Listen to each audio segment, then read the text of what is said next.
શું નામ છે તમારું? હરજીવનભાઈ. હરજીવનભાઈ નકુમ. હા, હરજીવનભાઈ નકુમ. કેટલી ઉંમર થઈ અર્જુનભાઈની? 36 વર્ષ. 36 વર્ષ. મારી પાસે શું ફરિયાદ લઈને આવેલા? મારે કબજિયાત રહેતી હતી, ડાયાબિટીસ હતું, વજન વધારે હતું. બરોબર. 3 વસ્તુ હતી. હા. મજા નહોતી આવતી, બરોબર ને? હા. તો તમને કબજિયાતમાં કેટલો લાભ થયો? કબજિયાતમાં લાભ થઈ ગયો, ડાયાબિટીસ હવે વયું ગયું અને વજન મારો 20 કિલો ઓછો થયો.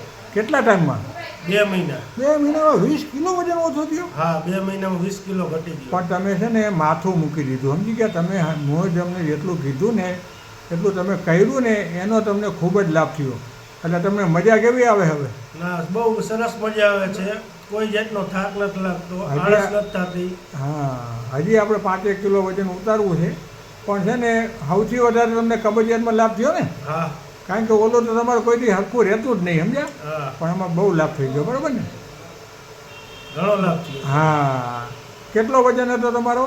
104 કિલો. 104 કિલો. એમાંથી 20 ગઈ તો, બરાબર ને? હા. 84 થઈ ગયો.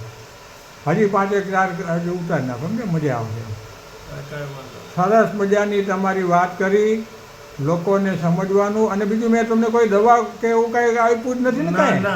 તમને ખાલી ખાવા પીવાનું જ ખાવા પીવાનું જ વધારે મેં તમને સમજાવ્યું, બરાબર ને?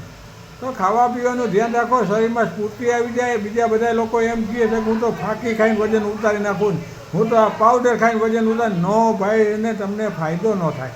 કારણ કે મૂળ વસ્તુ છે ને શાકભાજી, ફ્રૂટ ને એવું બધું તમે ખાઓ ને તો તમને મજા આવે ને. સરસ મજાની તમારી વાત રજૂઆત કરી. ખૂબ ખૂબ આભાર તમારો હરજીવનભાઈ, ખૂબ ખૂબ આભાર.